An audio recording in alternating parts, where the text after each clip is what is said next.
도심 주택가 밀집 지역 내 굴뚝 대부분이 노후화되면서 시민들의 안전을 위협하고 있습니다. 부산 노후 굴뚝 대책 마련이 시급하다는 목소리입니다. 가덕도 신공항의 성공적인 개항을 위한 필수 조건으로 거점 항공사 확보가 꼽힙니다. 지역 시민사회 단체에서 에어 부산 분리 매각 결정을 서둘러야 한다고 정부에 촉구하고 나섰습니다. 의대 증원 논란이 지속되는 가운데 부산대학교 교수회가 의과대학 정원 증원을 내용으로 한 부산대학교 학칙 일부 개정 규정을 심의해 만장일치로 부결했습니다.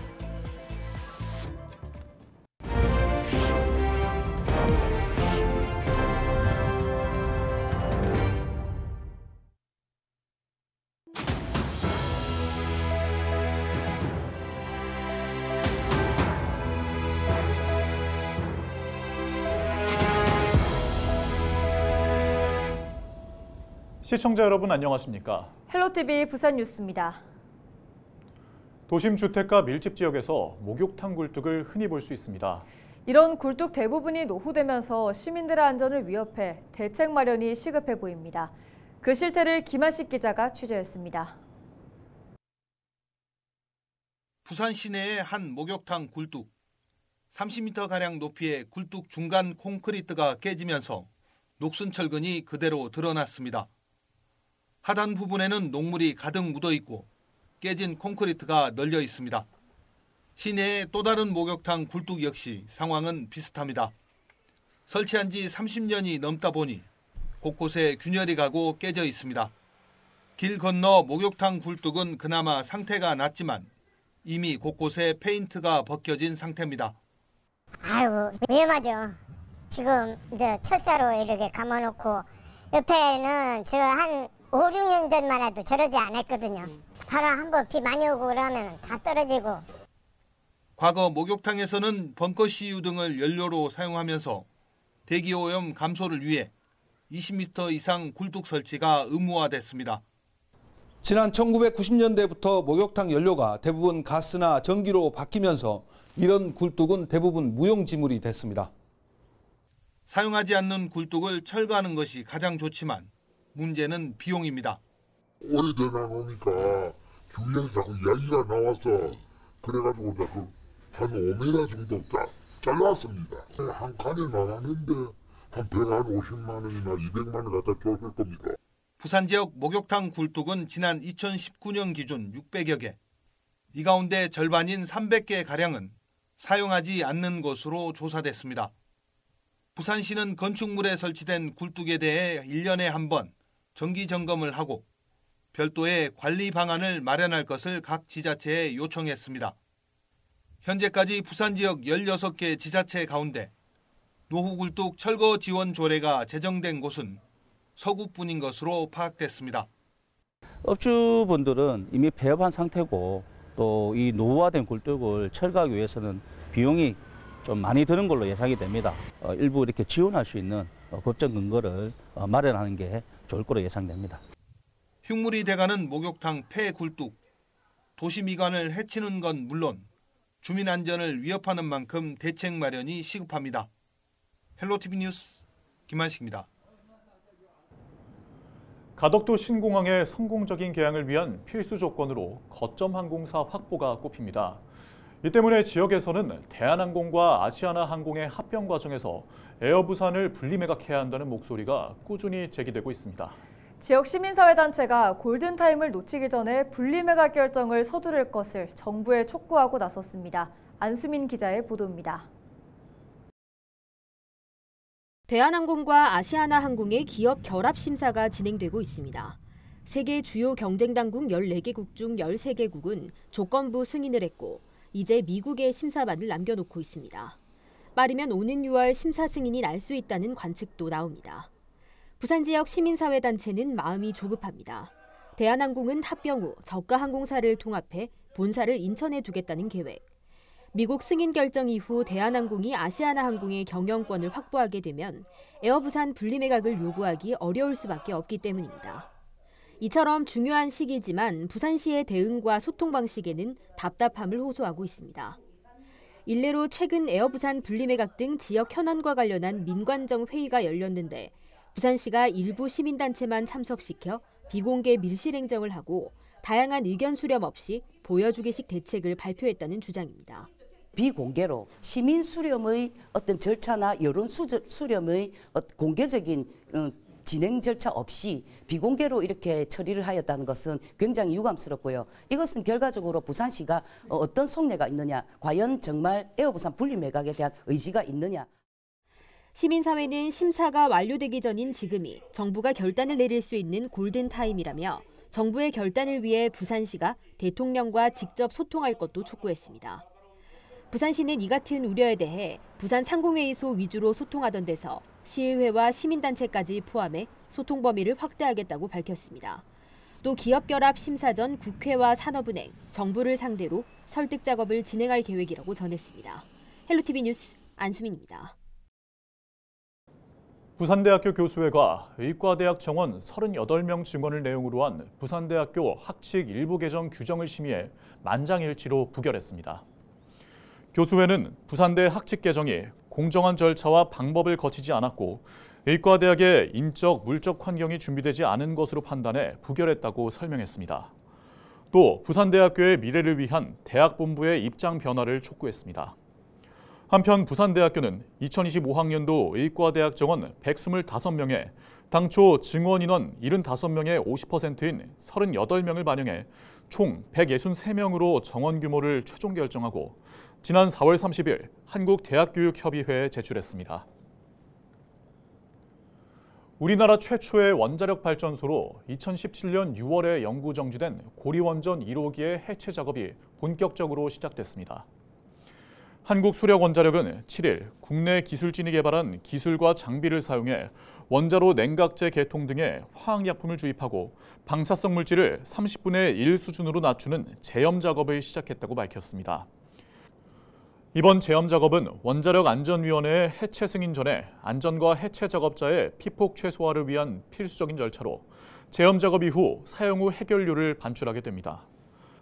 현재 21대 국회에 사용 후 해결료 저장시설 건립 등의 내용을 담은 고준위 방사성 폐기물 관리에 관련한 법안이 발의돼 있습니다. 건설 경기 침체로 부산 지역 중견 건설사인 남은건설과 익수종합건설이 최종 부도 처리됐습니다.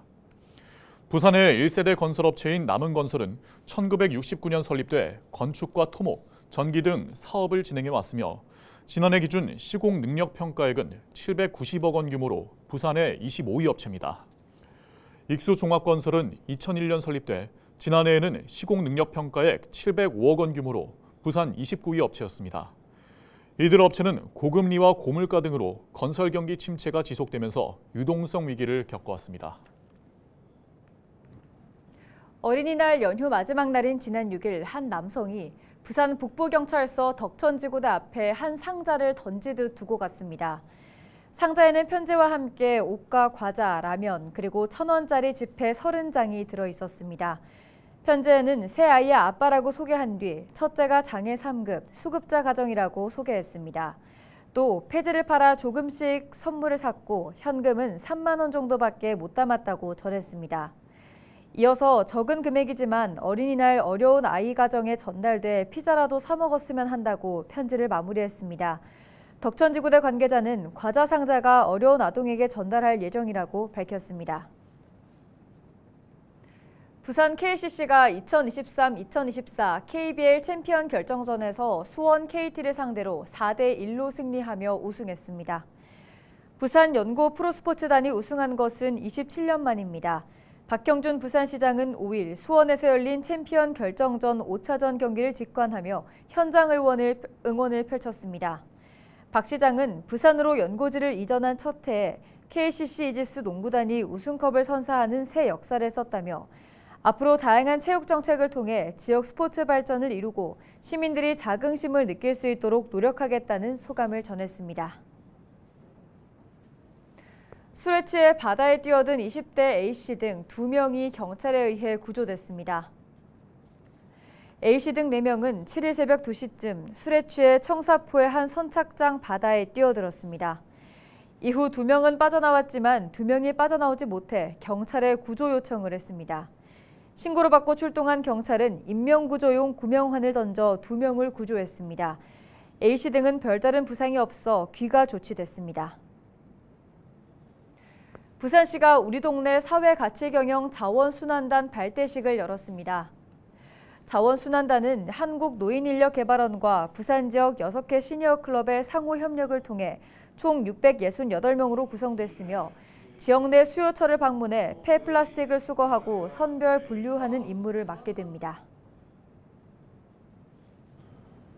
약 20년간 한 곳에서 지역민과 함께했던 롯데백화점 마산점이 6월 말이면 운영이 종료된다고 합니다.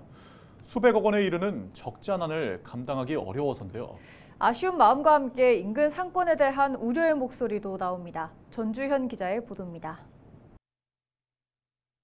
지난 2015년 마산 지역 향토기업인 대우백화점에서 이름을 바꾼 롯데백화점 마산점.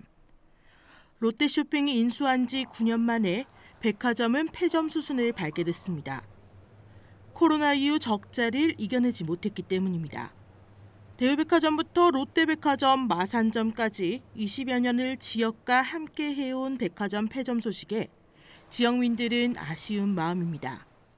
집이 가까우니까 편리하고 모든 게 내 집같이 드나들고 뭐든지 필요하면은 여기 있다 생각하고 언제든지 오면은 내가 다 생활에 이용할 수가 있는데 없어진다 생각하니까 좀 그렇네요. 인근 마산 어시장 상인들도 걱정이 앞섭니다. 백화점이 문을 닫으면 시장을 찾는 발길도 줄 것이라는 걱정 때문입니다. 마산 어시장 상인에는 건물 임대인인 KB자산운용이 주거용 오피스텔을 계획하는 만큼 이번 위기를 기회로 삼아 어시장이 되살아날 수 있는 방안을 마련한다는 계획입니다. 다른 상대적으로 창원이나 이런 좀 비싼 곳보다도 마산 구도심의 지역에 이렇게 다시 리모델링이 된다면은 더 잘 되는 그림도 되지 않을까 하는 싶습니다. 제 생각은 그렇게 조금 부정적인 것보다도 조금 더 낙관적인 쪽으로 생각을 하고 싶습니다. 지역 정치권에서도 폐점 이후 대책 마련에 나섰습니다. 최영두 국회의원은 지역민으로 구성된 대책위 출범 등을 통해 이런 사안에 대해 대책을 논의해야 한다고 강조했습니다. 이 롯데백화점의 건물주인 KB자산과도 함께 앞으로 어떤 계획을 갖고 있는지를 들은 뒤에 저희 시민들과 함께 또 시청도청과 함께 대안을 모색해서 새로운 도시, 이것이 도시 쇠퇴의 변곡점이 되어서 새로운 어떤 전화위복의 계기가 될 수 있는 그런 정책과 대책들을 지금 마련하겠습니다. 27년이라는 시간을 뒤로 한 채 다음 달이면 역사 속으로 사라지게 된 롯데백화점 마산점. 한편 창원시는 롯데백화점 폐점 대응 TF팀을 운영해 지역 상권은 물론 직원들의 고용 문제 등에 나설 계획입니다. 헬로티비 뉴스 전주현입니다. BNK 경남은행의 3천억 원대 횡령 사고에 대한 금융당국의 제재가 다음 달 확정됩니다. 금융감독원은 지난해 8월부터 경남은행에 대한 현장 검사를 통해 피해 규모를 3천억 원대로 파악했으며 다음 달 제재심의위원회를 열어 제재 수위를 확정하기로 했습니다. 금감원은 또 자회사 내부 통제를 부실하게 관리한 BNK 금융지주에 대해서도 첫 정기검사를 실시할 예정입니다. 밀양 영남루의 국보승격 기념식이 8일 영남루 마당에서 열립니다. 국보승격 기념식에서는 영남루 국보승격 경과보고와 지정서 수여, 기념식 수 등이 진행될 예정입니다. 영남루는 1955년 국보로 승격됐지만 1962년 문화재 재평가에서 보물로 바뀌었고 60여 년 만인 지난해 12월 다시 국보로 지정됐습니다. 일제강제동원 피해자 지원재단이 평화와 인권의 소중함을 알리기 위해 국립일제강제동원 역사관에서 가정의 달 기념행사 포모의 느린 우체통을 진행합니다. 포모 엽서에 편지를 써서 우체통에 넣으면 1년 뒤에 기재한 주소로 받아볼 수 있습니다.